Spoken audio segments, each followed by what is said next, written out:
And earlier this week, voters cast their votes in this year's midterm elections, and for us at Channel 5, it meant a big rush to bring you the results.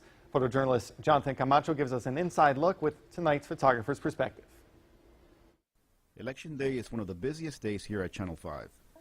Multiple crews of reporters and photographers head out to voting sites to report on a variety of local and state races, while back at the station, producers, studio crews, and several other station personnel work on getting the latest results throughout the night.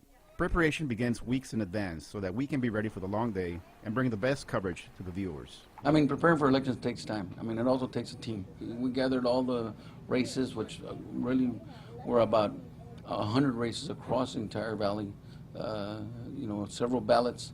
So it takes time to gather all that information and then to put it into the system to be able to get it out to our viewers. After working on our regular news stories during the day, reporter Angelo Vargas and myself headed out to the Hidalgo County Courthouse Annex building to cover one of the local races. We arrived there shortly before 6 p.m. to be ready for our first live hit of the night at the top of the hour.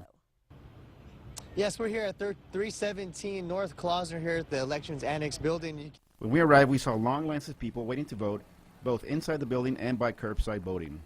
We had another live hit at 6:30 and still saw the long lines of voters. By 7 p.m., voting had stopped, but the lines continued, and so did our work.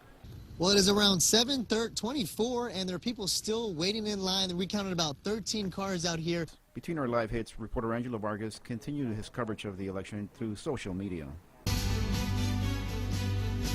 We would go on the air again an hour later. By that time, the parking lot was empty, voters and officials had left, but we continued waiting for the official results. Well, the last two voters just left this polling location around 8 o'clock. We would go on air again at 9:24 and 10 o'clock from two different locations.